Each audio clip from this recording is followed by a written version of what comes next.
বিসমিল্লাহির রহমানির রহিম। আলহামদুলিল্লাহ ওয়াসসালাতু ওয়াসসালামু আলা রাসূলিল্লাহ। সম্মানিত ভাইরা আমার, আমরা প্রবাসে আছি। এই প্রবাস থেকে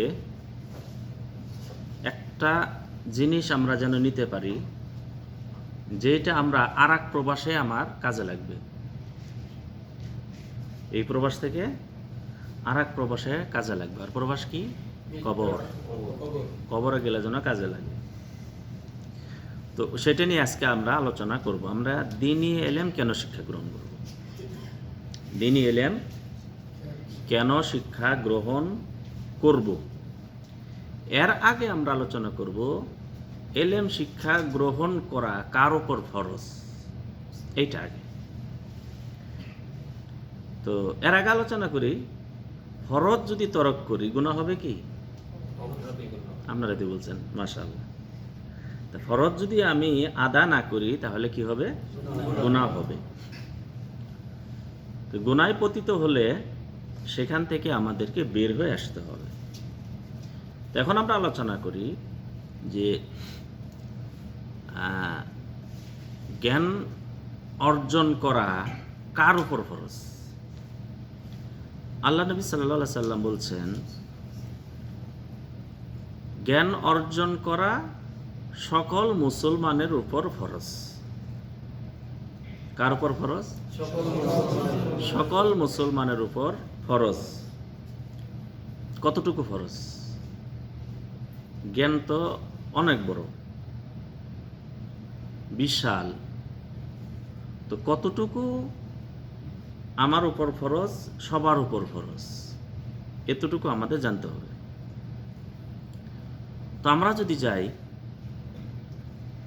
আল্লাহ তাআলা আপনাকে আমাকে সৃষ্টি করার আগে এবং পরে একটা বিষয় আমাদের উপর তিনি স্পষ্ট করেছেন। সেটা হলো সৃষ্টির আগে আল্লাহ তাআলা ফেরেশতাদের বললেন, ইন্নী জাইলুম ফিল আরদে খলিফা। আমাদের সৃষ্টির আগে না? তো বলছেন ওয়া ইয ক্বালা রাব্বুকা, আপনার রব বলেছেন। কি বলেছেন? আপনার রব। এরপরে যখন আল্লাহ তাআলা আদম আলাইহিস সালামকে সৃষ্টি করলেন, তারপরে তিনি ভুল করলেন। ভুল করার পর আল্লাহ তাআলা তাকে একটি দোয়া শিক্ষা দিলেন। কি শিক্ষা দিলেন? দোয়া শিক্ষা দিলেন। সেই দোয়াটা ছিল রব্বানা যালামনা আনফুসানা। রব, কি পরিচয় দিলেন? রব। যখন তিনি পৃথিবীতে সমস্ত নবী এবং রাসূলের উপর তিনি ওহী করেছেন, কিতাব দিয়েছেন, সহিফা দিয়েছেন, তাই না? আমাদের নবী সাল্লাল্লাহু আলাইহি সাল্লামকে যখন ওহী দিলেন, কি বললেন? ইকরা বিসমি রাব্বিকাল্লাযী খালাক। আপনি তোমার রবের নামে তুমি পড়ো। তাহলে রবের পরিচয় দিলেন, তাই না? সর্বপ্রথম যে সূরাটি পূর্ণাঙ্গ নাজিল হয়েছে, সূরাটির নাম কি? না, পূর্ণাঙ্গ একটা সূরা নাজিল হয়েছে সর্বপ্রথম, সূরাতুল ফাতিহা। কোন সূরা? সূরা ফাতিহাটি পূর্ণাঙ্গ রূপে সর্বপ্রথম নাজিল হয়েছে। এর আগে দেখেন আপনার সূরা আলাকের কয়টি আয়াত? 5টি আয়াত। তো এইভাবে আয়াতের কিছু অংশ, তারপর মুজাম্মিল, মুদ্দাথির, তাই না? কিন্তু পূর্ণাঙ্গ রূপে যে সূরাটি সর্বপ্রথম নাজিল হয়েছে সেটির নাম কি? সূরাতুল ফাতিহা। এই সূরাতুল ফাতিহাতে আল্লাহ তাআলা বলছেন আলহামদুলিল্লাহি রাব্বিল আলামিন। প্রথম আয়াতে তিনি কার পরিচয় দিলেন? রবের পরিচয় দিলেন। তাহলে প্রত্যেকটা মানুষ, শিক্ষিত অশিক্ষিত, আক্ষরিক জ্ঞান থাক আর না থাক, যতটুকু তার বিবেক আল্লাহ তাআলা দিয়েছেন, ওই বিবেক দিয়ে সর্বপ্রথম তাকে আল্লাহ তাআলা সম্পর্কে জ্ঞান অর্জন করা হলো ফরজ। কার সম্পর্কে? আল্লাহ তাআলা সম্পর্কে জ্ঞান অর্জন করা সর্বপ্রথম তার উপর ফরজ। এটা থেকে কেউ বাদ পাবে না, একজন পাগলও বাদ পাবে না। পাগলও কিন্তু তার রবকে চিনে। বোঝা গেছে তো? তো সবাইকে রব সম্পর্কে জ্ঞান অর্জন করা এটা হলো ফরজ। এটা সবার জন্য, আলেম, শিক্ষিত, অশিক্ষিত, আধা শিক্ষিত, কম শিক্ষিত, আক্ষরিক জ্ঞান থাক আর না থাক, সব সম্পর্কে তাকে কি করতে হবে? আপনাকে রিজিককে দান করেন, মৃত্যু কার হাতে, জীবনকে দান করেছেন আল্লাহ তাআলা। আপনাকে দুনিয়াতে যে কাজ করেছেন, যেভাবে করেছেন এবং ছোট করেন বড় করেন, এইভাবে আল্লাহর সামনে আপনাকে জবাবদিহিতা করতে হবে। এই জন্য প্রস্তুতি নিতে হবে। এই প্রস্তুতি জ্ঞানটা অর্জন করাও সবার উপর ফরজ। এরপরে হলো কি? দিন সম্পর্কে। দিনটা কি? আমাদের দিনের নাম কি? ইসলাম। তো ইসলাম অর্থ কি? অনেকে বলে শান্তি। না, ইসলাম কি? আত্মসমর্পণ করা। ইসলাম অর্থ কি? আত্মসমর্পণ করা।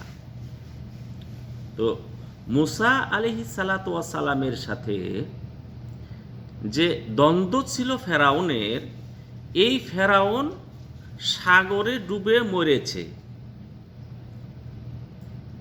এবং আল্লাহ তাআলা তার লাশ সংরক্ষণ করার ওয়াদা করেছেন। কুরআন নাজিল থেকে শুরু করে ফেরাউনের লাশ পাওয়ার আগ পর্যন্ত যারা জানতো না যে ফেরাউনের লাশ কোথায় আছে, কিন্তু মুসলমান আমরা আল্লাহ যা বলেছেন তার উপর আত্মসমর্পণ করে সেটাকে আমরা স্বীকার করেছি। ফেরাউনের লাশ আল্লাহ তাআলা সংরক্ষণ করেছেন। কোথায় করেছেন আল্লাহ তাআলা জানেন, কিন্তু সংরক্ষিত আছে।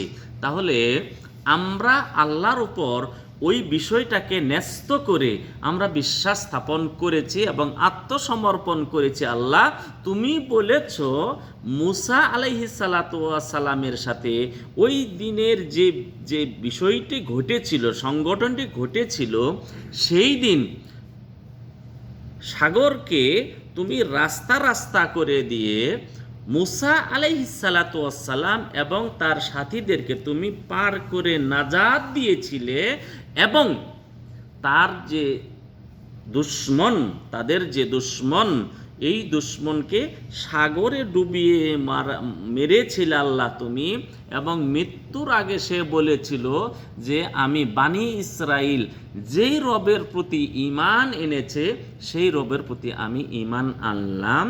আল্লাহ তাআলা বললেন, তুমি সারা জীবন তুমি বিরুদ্ধাচরণ করেছো, সত্যের রবের বিরুদ্ধাচরণ করেছো, তুমি দিনের বিরুদ্ধাচরণ করেছো, এখন নাকি তুমি আবার ঈমান আনলে? তবে তুমি যখন দোয়া করেছো, তোমার দোয়াকে আমি অন্যভাবে কবুল করলাম। সেটা হলো কি, তোমার লাশকে আমি কিয়ামত পর্যন্ত সংরক্ষণ করব।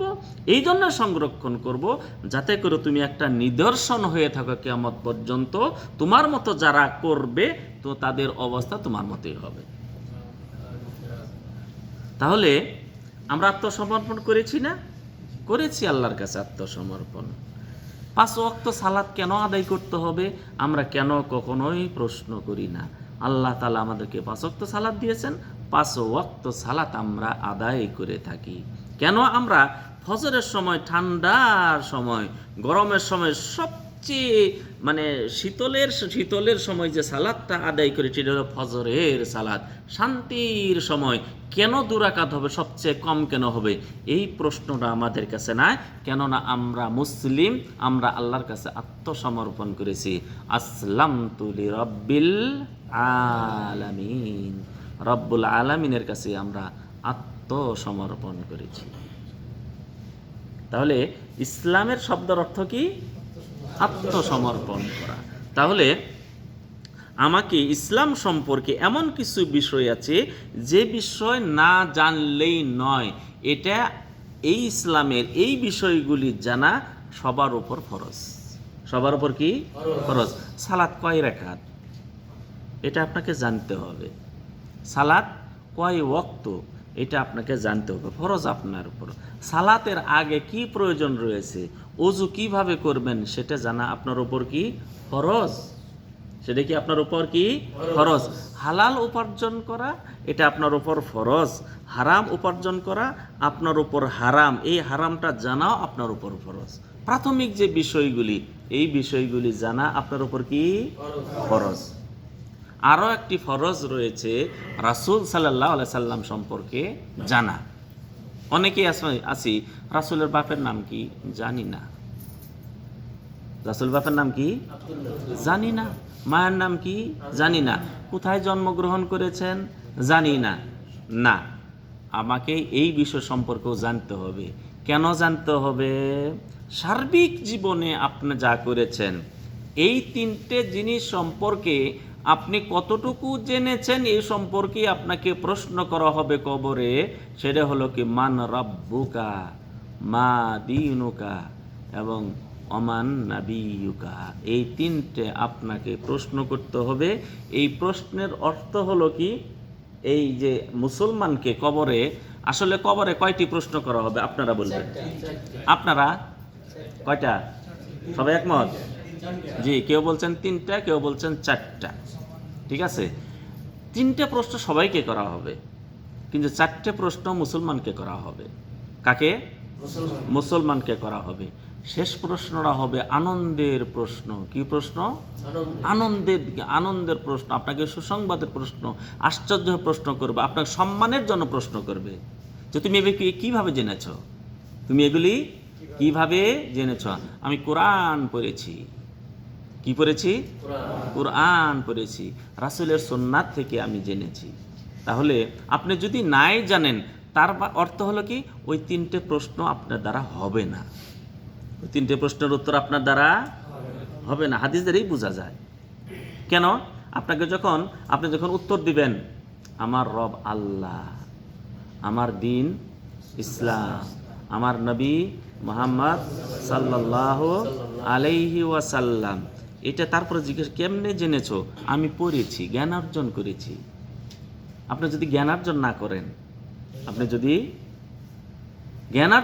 না করেন তাহলে কি ওখানে উত্তর দিতে পারবেন না। এই জন্য আমাদের কি করতে হবে? জ্ঞান অর্জন করা সবার উপর কি ফরজ। কোনগুলি ফরজ?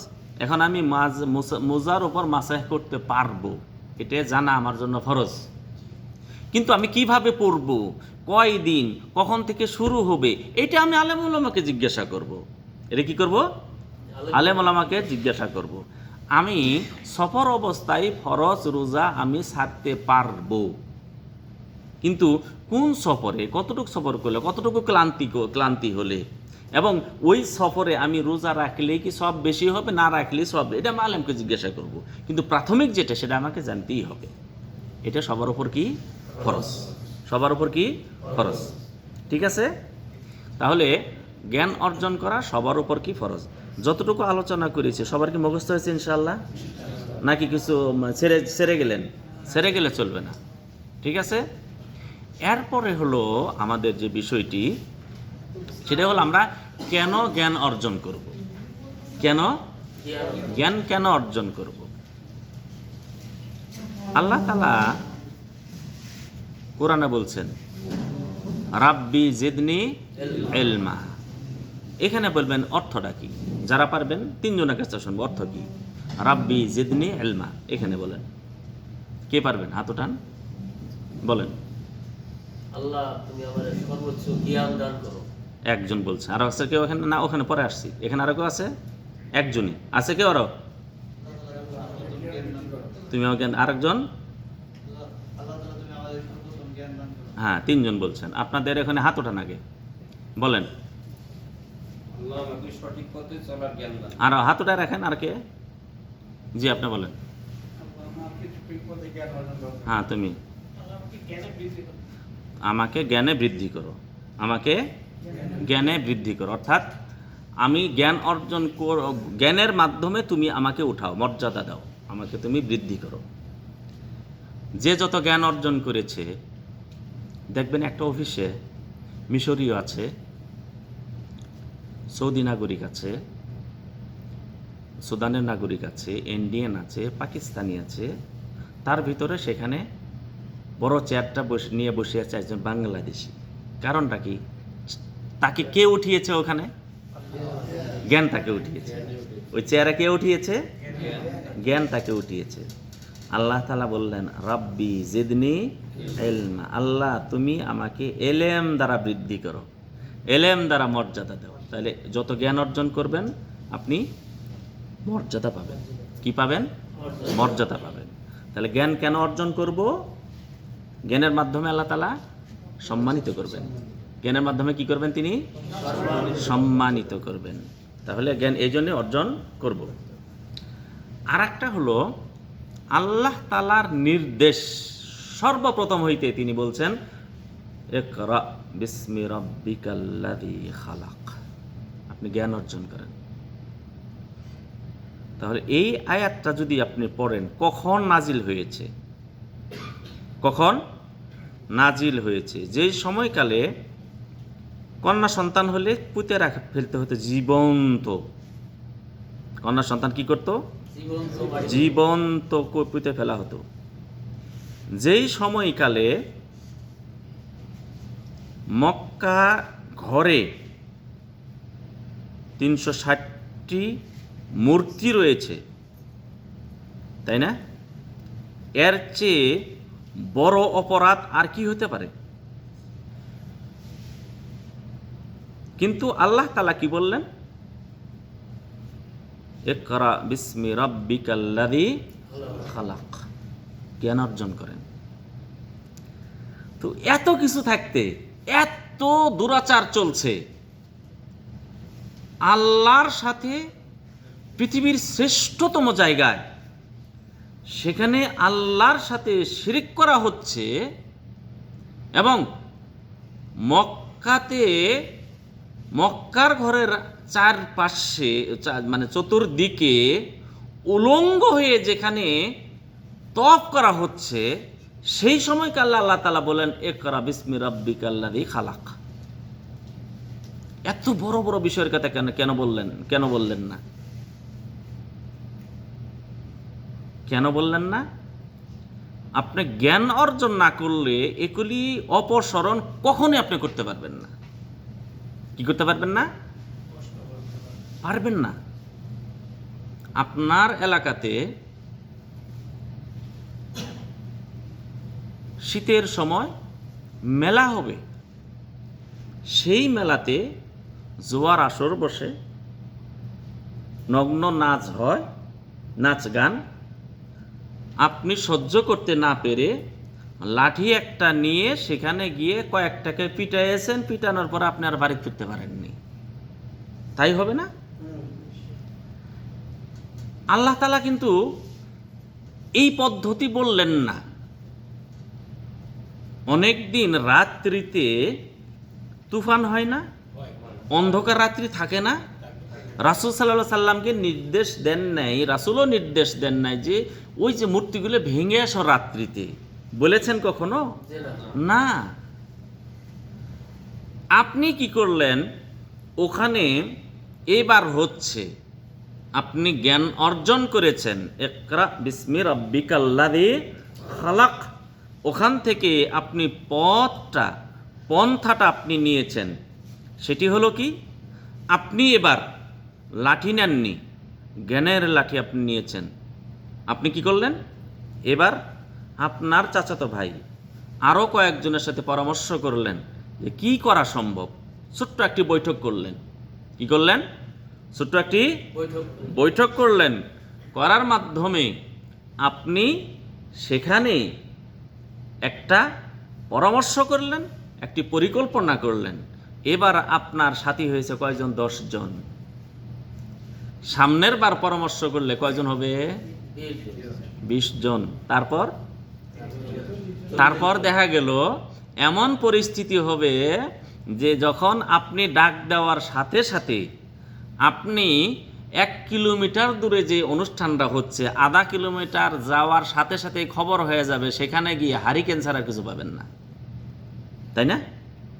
এই জন্য আল্লাহ তাআলা বললেন ইকরা বিসমি রাব্বিকাল্লাযী খালাক, জ্ঞান অর্জন করেন। কিভাবে অপসারণ করবেন? আল্লাহ তাআলা আল্লাহ নবী সাল্লাল্লাহু আলাইহি ওয়াসাল্লাম দাওয়াত দিলেন। দাওয়াতের 3 বছর তিনি চুপে চুপে দাওয়াত দিলেন, তারপরে প্রকাশ্যে দাওয়াত দিলেন। আপনারা দেখলেন রাসূল সাল্লাল্লাহু আলাইহি সাল্লাম তায়েফে গেলেন, কত কিছু না করলেন।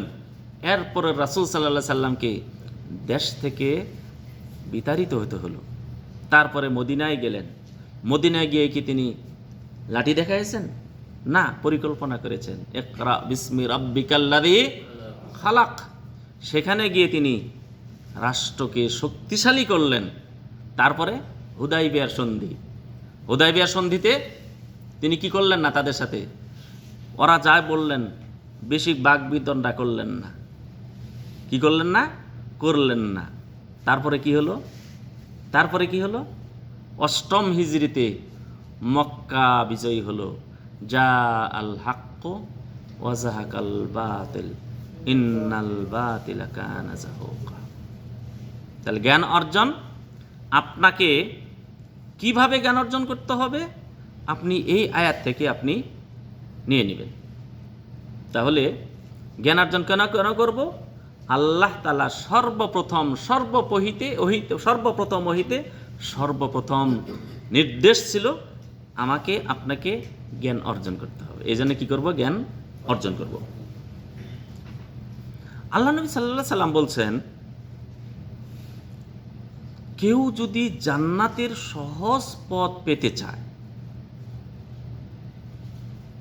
তাহলে আপনাকে জ্ঞান অর্জন করতে হবে। আল্লাহ নবী সাল্লাল্লাহু আলাইহি সাল্লাম বলছেন, জান্নাতের পথটা মানে কাঁটাযুক্ত, জান্নাতের পথটা একবারে কাঁটাযুক্ত পথ, আর জাহান্নামের পথটা একবারে সহজ। কিন্তু এই পথটা আল্লাহ তাআলা বিশেষ ওই ব্যক্তির জন্য সহজ করেছেন। আল্লাহ নবী সাল্লাল্লাহু আলাইহি সাল্লাম বলছেন, কেউ যদি কোনো একটা পথ অবলম্বন করে দ্বীনি ইলম শিক্ষা গ্রহণ করার জন্য, এই পথ অবলম্বন করার কারণে আল্লাহ তাআলা তার জন্য জান্নাতের পথকে তিনি সহজ করে দিবেন। আপনি যদি জ্ঞান অর্জন করেন তাহলে আপনার জন্য জান্নাতের পথটা হবে সহজ। যেই পথটা সবচেয়ে বড় কঠিন, যেই পথটি সবচেয়ে বড় কঠিন, এই জ্ঞান অর্জনের মাধ্যমে আল্লাহ তাআলা আপনাকে কি করবেন? পথটাকে, জান্নাতের পথটাকে সহজ করে দিবেন। কি করে দিবেন? সহজ করে দিবেন। তাহলে এই জন্য কি করব? আমরা জ্ঞান অর্জন করব। তাহলে জ্ঞান অর্জনের জন্য আল্লাহ নবী সাল্লাল্লাহু আলাইহি সাল্লাম বলছেন, মান সালাকা তারিকান, যে কোনো একটি পথ সে অবলম্বন করে জ্ঞান অর্জন করলো। তাহলে জ্ঞান অর্জন করার পথ একটি না, বহুত পথ হতে পারে। আপনার স্ত্রী কোরআন পড়তে পারে, আপনি বললেন আমাকে তুমি কোরআন শিক্ষা দাও। আপনার স্ত্রীর কাছে আপনি কি করবেন? কোরআন শিক্ষা গ্রহণ করলে, এটাও একটি পথ। আপনার ছেলে কোরআন পড়তে পারে, আপনি বললেন আমাকে তুমি শিক্ষা দাও, আমি আগে ছোটকালে পড়িনি। আপনি প্রবাসে এসেছেন, একজন কোরআন পড়তে পারে, তার কাছ থেকে শিক্ষা গ্রহণ করলেন। অথবা এই যে এরকম মাজলিস হয়, এখানে এসে শিক্ষা গ্রহণ করলেন, এখানে শিক্ষা গ্রহণ করলেন। খুতবা একটি বড় মাধ্যম শিক্ষা গ্রহণ করা, ওয়াজ মাহফিল সেটাও একটি মাধ্যম। তো এইভাবে কেউ যদি এলেম শিক্ষা অর্জন করার জন্য যদি নিজেকে যদি বিলিয়ে দেয়, আল্লাহ তাআলা তার জন্য জান্নাতের পথকে সহজ করে দিবেন। শুধু কি তাই নাকি? আপনি কি দোয়া তো চান? দোয়া চান না? আমরা চাই ভাই আমার জন্য দোয়া করবেন, আমার জন্য দোয়া করবেন। বলি না আমরা? মাকে বলি, মুরব্বীদের বলি, ইমাম সাহেবকে বলি, অমুককে বলি, তমুককে বলি। এই দোয়া পাওয়ার একটি মাধ্যম হলো জ্ঞান অর্জন করার যে কোনো একটি পথ অবলম্বন করা। আল্লাহ নবী সাল্লাল্লাহু আলাইহি সাল্লাম বলছেন, যারা জ্ঞান অর্জন করে তাদের জন্য তারা এত মর্যাদাপূর্ণ, এদের এত সম্মান, এত মর্যাদা, ফেরেশতা তাদের পায়ের নিচে তাদের পরকে, তাদের পাখাকে আল্লাহ বিছিয়ে দেয়। কাদের জন্য? যারা জ্ঞান অর্জন করে। আল্লাহ নবী সাল্লাল্লাহু আলাইহি সাল্লাম বলছেন, শুধু তাই নয়, পৃথিবীতে যত প্রাণী রয়েছে, সাগরের ভিতর, পানির ভিতর যত মাছ এবং জীবজন্তু রয়েছে, সব কিছু যে ব্যক্তি জ্ঞান অর্জন করে তার জন্য দোয়া করতে থাকে, তার জন্য ক্ষমা প্রার্থনা করতে থাকে। এবং পৃথিবীর ভিতরে সবচেয়ে অধিক সংখ্যক যে প্রাণী, সেটি হলো পিঁপড়া। আল্লাহ নবী সাল্লাল্লাহু আলাইহি সাল্লাম বলছেন, সবাই তো দোয়া করেই এই পিপীলিকা পর্যন্ত তার জন্য ক্ষমা প্রার্থনা করতে থাকে। কেন করে জানেন? বাম পাশে কে পারবেন কেন করে? পৃথিবীর সমস্ত পশু পাখি, পিপীলিকা, মাছ, যত প্রকার প্রাণী রয়েছে, সবাই যারা জ্ঞান অর্জন করে তাদের জন্য দোয়া করতে থাকে। কেন? বামের পাশে কেউ পারবেন? জি, এলএম শিক্ষা করে। আপনাদের ভিতরে হ্যাঁ আছে কেউ? ডান পাশে নাই? জি নাই। যাই হোক, দেখেন, আপনারা জানেন যে পৃথিবীতে যতদিন পর্যন্ত আল্লাহর নাম নেওয়ার জন্য লোক থাকবে, ততদিন পর্যন্ত কিয়ামত সংঘটিত হবে না। এই আল্লাহর নাম যতদিন জ্ঞান অর্জন থাকবে, ততদিন পর্যন্ত আল্লাহর নাম থাকবে, আল্লাহর নাম নেওয়ার মতো লোক থাকবে। ওরা জানে যারা শিক্ষা গ্রহণ করছে, এদের মাধ্যমে আল্লাহ তাআলা দুনিয়াকে টিকে রাখবেন। যদি শিক্ষা না থাকে, তখন আল্লাহ তাআলা এই দুনিয়া রাখার আর প্রয়োজন বোধ করবেন না। দুনিয়া ধ্বংস হয়ে যাবে। দুনিয়া ধ্বংস হলে আমরাও থাকতে পারবো না। অতএব যারা জ্ঞান অর্জন করছে তাদের জন্য আমরা ক্ষমা প্রার্থনা করি। বোঝা গেছে? আর একটা প্রশ্ন, এটা বাইরের প্রশ্ন, আগে এই পাশ থেকে আসছি না। যখন কিয়ামত হবে, কিয়ামতের আগে মুমিনদেরকে রূহ আল্লাহ কবজ করিয়ে নেবেন। কেন বলেন তো? কিয়ামত সিংহে ফুৎকারের আগেই কেন সমস্ত মুমিনকে আল্লাহ তাআলা উঠিয়ে নেবেন, রূহ কবজ করবেন? কে পারবেন? বাম পাশে আছে কেউ? হাত উঠাবেন। এবার ডান পাশে। জি, ভালোবাসে। আরো ভালো করে বলতে পারবেন?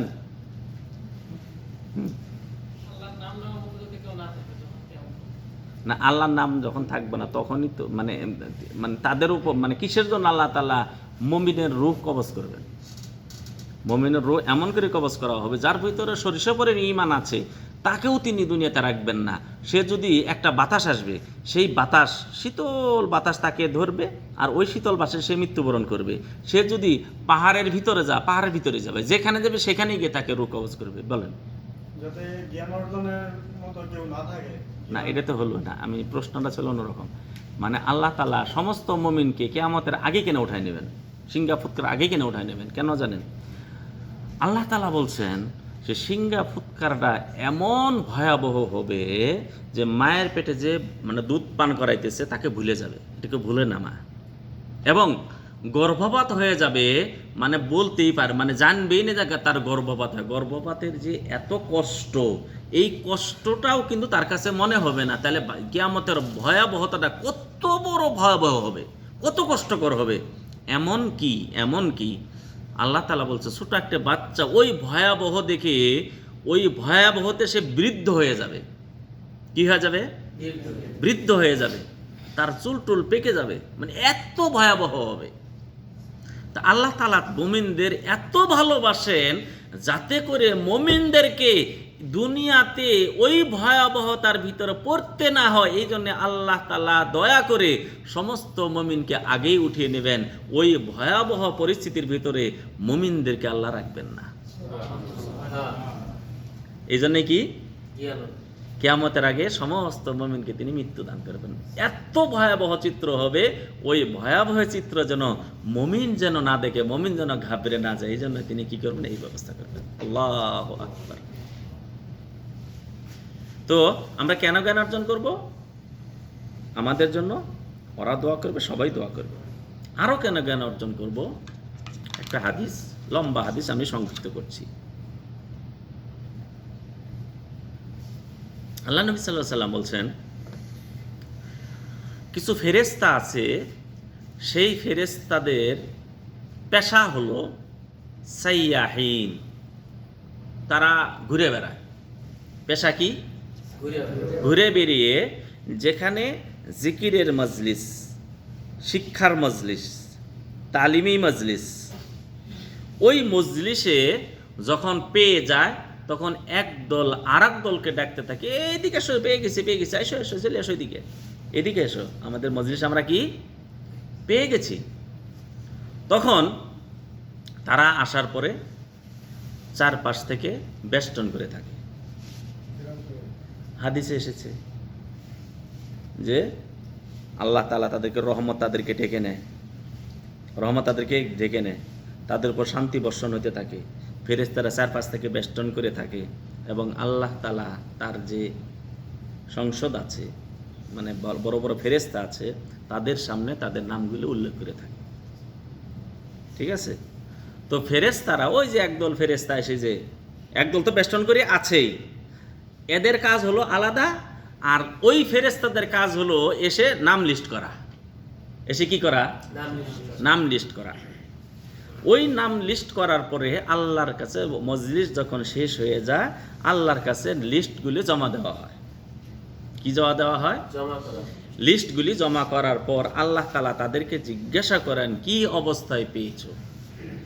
আমরা পেয়েছি তোমার দিন শিক্ষা গ্রহণ করছে, তোমার জিকির করছে, কোরআন তেলাওয়াত করছে, তোমার নবীর সুন্নাত শিখছে, দিন শিখছে আর কি।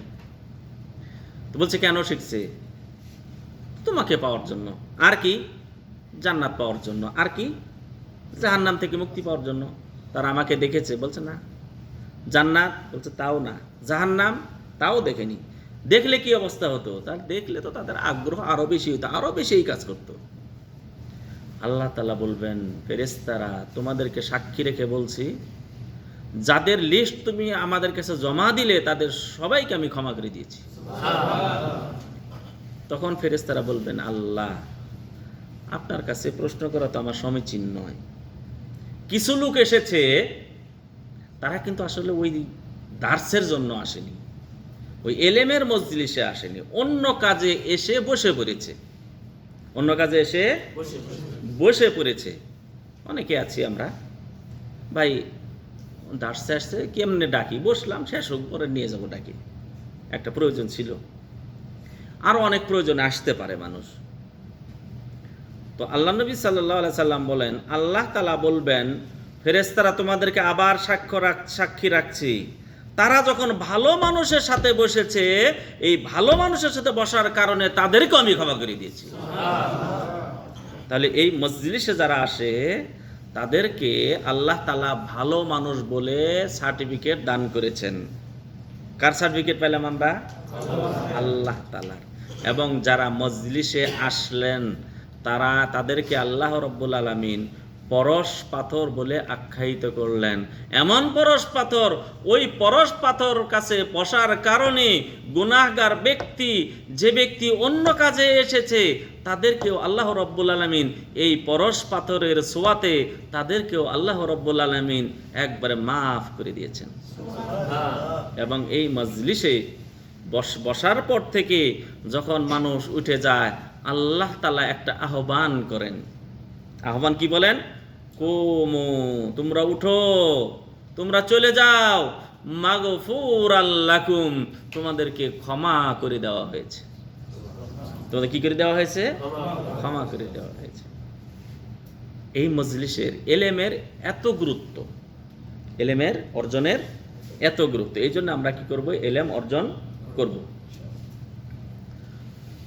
তো আমরা এলেম অর্জন করব বিভিন্ন পন্থায়, যে কোনো পন্থায় করতে পারি, করবেন। আর এই এলেম অর্জনের মাধ্যমে কিয়ামতের দিন আফসোস করবেন, জ্ঞান অর্জন করিয়ে আফসোস করবেন। কেন জানেন? কে বলতে পারবেন? এদিক বলেন তো। জ্ঞান অর্জন যারা করেছে তারা আফসোস করবে। এই পাশে বলেন আগে, আছে কেউ? এদিকে নাই, নাই কেউ।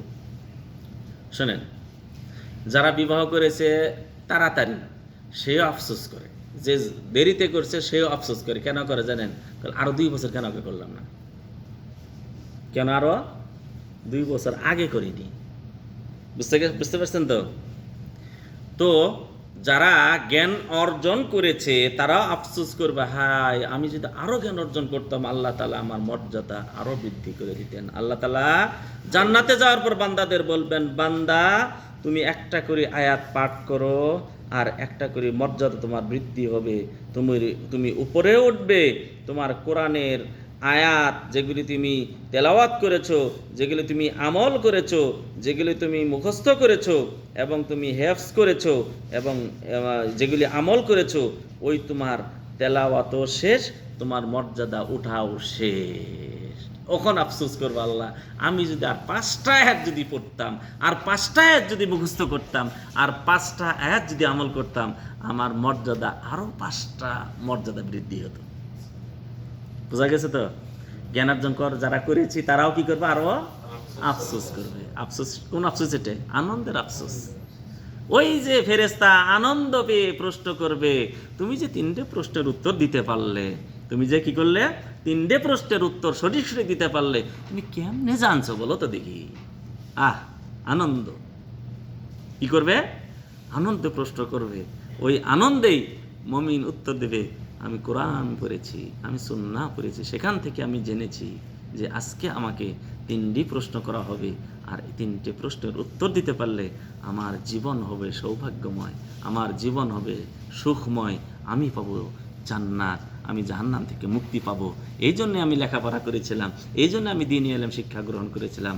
আজকে তোমার উত্তর যখন পেয়েছো, তুমি যখন প্রশ্নটা করলে, আমার অন্তরটা ভরে গেল। মুমিনের অন্তর তারপর তখনই ভরে যাবে।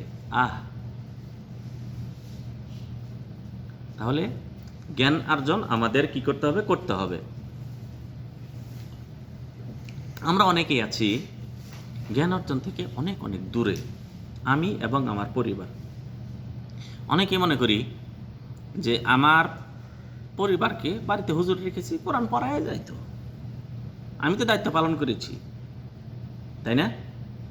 আল্লাহ নবী সাল্লাল্লাহু আলাইহি সাল্লাম বলছেন, খায়রুকুম মান তাআল্লামাল কুরআনা ওয়া আল্লামা। তোমাদের ভিতর উত্তম সেই ব্যক্তি যে ব্যক্তি নিজে কোরআন শিক্ষা গ্রহণ করেছে এবং অপরকে শিক্ষা দিয়েছে।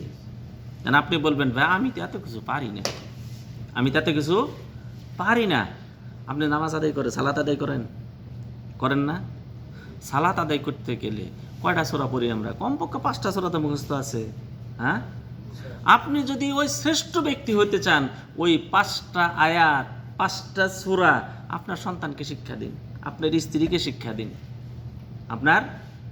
আপনার শিক্ষা আপনি দিলে তাহলে লাভটা কি হবে? আল্লাহ নবী সাল্লাল্লাহু আলাইহি সাল্লাম যে বলছেন, ওই ব্যক্তি সর্বোত্তম, উত্তম বলেন সর্বোত্তম বলছে, সবার চেয়ে শ্রেষ্ঠ ওই ব্যক্তি যে ব্যক্তি কোরআন শিক্ষা গ্রহণ করে এবং অপরকে শিক্ষা দেয়। তাহলে আপনি শিক্ষা গ্রহণ করেছেন, শিক্ষা দিয়ে কি ওই লাভ মর্যাদাটা নেবেন না? কি বলেন? দরকার কি না? এবার আপনারা যখন দেশে যাবেন, আপনার সন্তানকে অথবা আপনার ভাতিজাকে এই সূরাগুলি আপনি শিক্ষা দেন। মসজিদে গিয়ে যারা পারে না, অনেক মুরব্বী আছে, আলহামদুলিল্লাহ সূরাটাই আপনি শিক্ষা দিবেন। রাজি আছি ইনশাআল্লাহ? তাহলে লাভটা কি হবে? দুনিয়ায় এবং আখিরাতে আপনি কি পাবেন? সফলতা পাবেন। আল্লাহ নবী সাল্লাল্লাহু আলাইহি সাল্লাম বলছেন, কেউ যদি কোনো মানুষকে কোনো বিষয় যদি শিক্ষা দেয়, কোনো একটা ভালো পথ যদি বাতলিয়ে দেয়, কোনো মঙ্গলের পথ যদি কি করে বাতলিয়ে দেয়, কোনো মঙ্গলের পথ যদি কেউ দেখায়, ভালো কিছু দেখাইলো, ভালো পথ উদ্ভাবন করলো, ভালো পথ উদ্গমন করলো, কোনো একটা ভালো পথ দেখাইলো, মানুষকে ভালো কিছু শিক্ষা দিল, শিক্ষা পাওয়ার পর অথবা পথটা সূচনা করার কারণে ওই পথে, ভালো পথে যত লোক আসবে, আপনি যে শিক্ষা দিলেন, ওই শিক্ষা যতদিন পর্যন্ত তার উপর আমল করবে, ওই ব্যক্তি যদি আরও এক ব্যক্তিকে শিক্ষা দেয়, ওই ব্যক্তিও যদি আরও এক ব্যক্তিকে শিক্ষা দেয়, এই ধারাবাহিকতা যতদিন পর্যন্ত চলতে থাকবে, আপনি কবরে শুয়ে শুয়ে তার সওয়াব আপনি পেতেই থাকবেন, কিন্তু যারা আমল করেছে তার কিন্তু কম করা হবে না। তাহলে আপনি মনে করেন আপনি চৈত্র মাসের প্রখর রোদে হেঁটে যাচ্ছেন, যেতে যেতে একটা গাছের নিচে গিয়ে আপনি বিশ্রাম নিলেন। এই গাছটি শতবর্ষী একটি গাছের নিচে আপনি বিশ্রাম নিলেন। ওই গাছে অনেক পাখি এসে ফল খাচ্ছে, অনেক পাখি এসে সেখানে বাসা বেঁধেছে, অনেক পোকামাকড় সেখানে কি করেছে, স্থায়ী বাসিন্দা সেখানে। যত কিছু সেখান থেকে উপকৃত হচ্ছে, যেই ব্যক্তি গাছটা লাগিয়েছিল তার নামও আমাদের জানা নেই, কে যা লাগিয়েছে সেটাও জানা নাই, কিন্তু তিনি কিন্তু কবরে শুয়ে শুয়ে সেই সওয়াব পাচ্ছেন। এই জন্যই আল্লাহ নবী সাল্লাল্লাহু আলাইহি সাল্লাম সাদাকায়ে জারিয়ার প্রতি তিনি কি করেছেন, উদ্বুদ্ধ করেছেন। তাহলে আপনি এবং আমি, আমাদের শরমের কিছু না, লজ্জার কিছু না, যারা জানে না তাদেরকে সূরা ফাতিহাটা হলেও আমরা তাদেরকে শিক্ষা দেব। কি বলেন? নাকি আমরা শুধু বলবো না ওই দায়িত্ব ইমাম সাহেবের, ওই দায়িত্ব হলো ওই হুজুরদের দায়িত্ব, আমার দায়িত্ব না। না, দায়িত্ব সবার। কার দায়িত্ব? শুধু কি ইমাম সাহেবের দায়িত্ব? শুধু কি আলেমের দায়িত্ব? না, সবার দায়িত্ব। সবার দায়িত্ব। আল্লাহ নবী সাল্লাল্লাহু আলাইহি সাল্লাম বলছে বাল্লিগু আন্নি ওয়ালাউ আয়া, একটা আয়াত জানা থাকবে, এটা তুমি পৌঁছিয়ে দাও। আমরা কি দায়িত্বটা পালন করেছি? আমরা আশা করি কি করেছি। আমরা মোবাইলে তো দেশে কথা বলি, তাই না? কথা বলি, কিন্তু কয়দিন আমরা দাওয়াতি কাজ করি? আপনার সন্তান সালাত আদায় করেছে? এই প্রশ্নটা কিন্তু দাওয়াতি কাজ। হ্যাঁ, আমরা খাইতে বসলাম, আমার সন্তান সবাই মিলে খাইতে বসেছি, খাওয়ার আদবটা কি তাদেরকে শিক্ষা দিয়েছি? খাবার টেবিলে দুনিয়ার সকল কথাই তো বলি আমরা, কি বলেন? তা আমরা ওই দায়িত্বটাও আমাদেরকে নিতে হবে, ওই দায়িত্বটাও নিতে হবে। তার লাভটা কি হবে?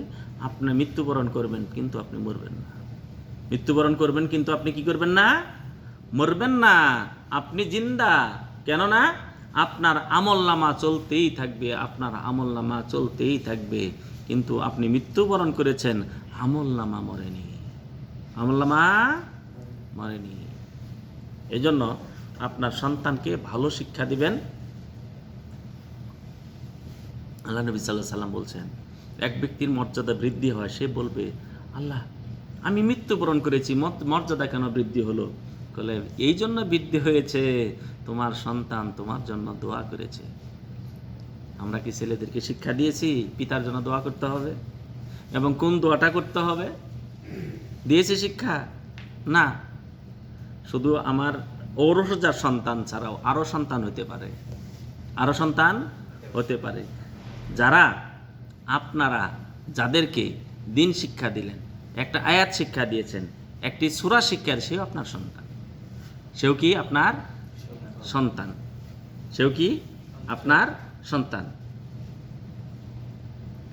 তাহলে